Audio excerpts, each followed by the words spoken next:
പൊടി റോസ്റ്റ് എന്ന് നമുക്ക് പറയാം. ഇതെങ്ങനെയാണ് ചെയ്യേണ്ടതെന്ന് നോക്കാം. ഇതിനാവശ്യമുള്ള സാധനങ്ങൾ: ദോശമാവ്, നല്ലെണ്ണ, പഞ്ചസാര, ദോശപ്പൊടി നിങ്ങൾ വീട്ടിലുണ്ടാക്കുന്നതായാലും നല്ലതാണ്. ഇൻസ്റ്റൻ്റായിട്ട് നമുക്ക് ഷോപ്പിൽ നിന്ന് വാങ്ങിക്കാൻ കിട്ടുന്നതായാലും മതി, ഏത് വേണമെങ്കിലും ഉപയോഗിക്കാം. ഇനി നമുക്ക് ഇത് ചെയ്ത് തുടങ്ങാം. ആദ്യം ദോശക്കല്ല് തന്നെ ചൂടാക്കുക, എണ്ണ തേച്ച് കൊടുക്കുക. എന്നിട്ട് കല്ലിന് ചൂട് കൂടുതലാണെന്ന് തോന്നുന്നെങ്കിൽ കുറച്ച് വെള്ളം തളിക്കുക. അതിൻ്റെ ചൂട് ക്രമീകരിച്ച് കിട്ടും. ഇനി ദോശ പരത്താം.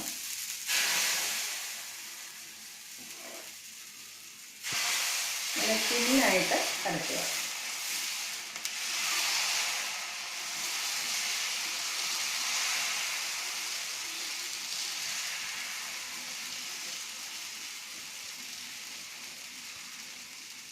ഈ ഫ്ലെയിം കുറച്ച് കൂട്ടി വയ്ക്കുക.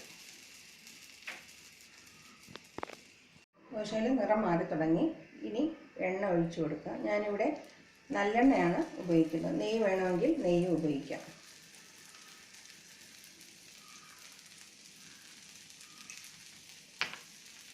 നല്ലെണ്ണ ഒഴിച്ചു കഴിഞ്ഞിട്ട് ചട്ടുകം ഉപയോഗിച്ച് കട്ടിയായിട്ടുള്ള ഭാഗം പ്രസ് ചെയ്ത് കൊടുക്കുക, തേച്ച് കൊടുക്കുക. എല്ലാ സൈഡും ഈവനാക്കുക.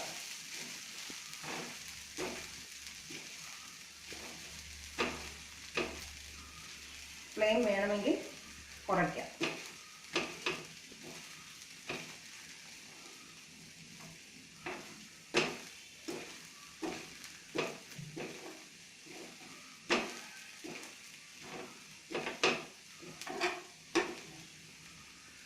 ഇനി ദോശപ്പൊടി കുറച്ചായിട്ട് വിതറി കൊടുക്കുക. എരിവിൻ്റെ അളവനുസരിച്ച് ചെയ്യുക. എരിവ് കുറവാണ് ആവശ്യമെങ്കിൽ കുറച്ച് ഉപയോഗിച്ചാൽ മതി.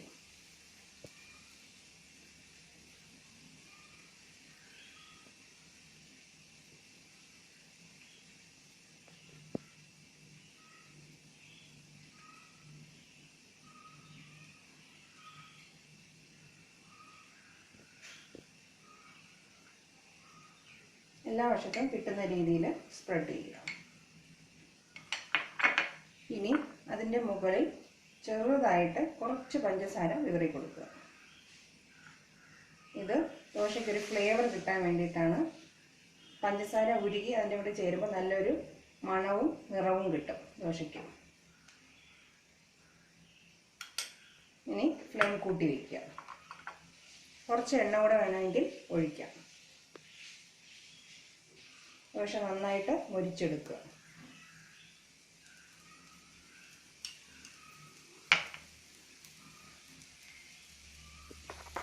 കുറച്ച് മൂത്ത് തുടങ്ങുമ്പോൾ ഒരു സൈഡിൽ നിന്ന് മറ്റു വശത്തിലേക്ക് പതുക്കെ പിടിച്ച് പൊട്ടിക്കുക. ഇനി ഈ വശവും കൂടെ തിരിച്ചിതിൻ്റെ മുകളിലേക്ക് വളരെ ശ്രദ്ധിച്ച് ചെയ്യണം. ദോശ നല്ല ചൂടായിരിക്കും, കൈ പൊള്ളാനുള്ള സാധ്യതയുണ്ട്. നമുക്കിതൊരു വിളമ്പുന്ന പാത്രത്തിലേക്ക് മാറ്റാം. ഇപ്പോൾ പൊടി റോസ്റ്റ് തയ്യാറായി. ഇതിൻ്റെ കൂടെ പ്രത്യേകിച്ച് സൈഡ് ഡിഷിൻ്റെ ഒന്നും ആവശ്യമില്ല, അല്ലാതെ തന്നെ നല്ല സ്വാദായിട്ട് കഴിക്കാം. Thank you for watching my video.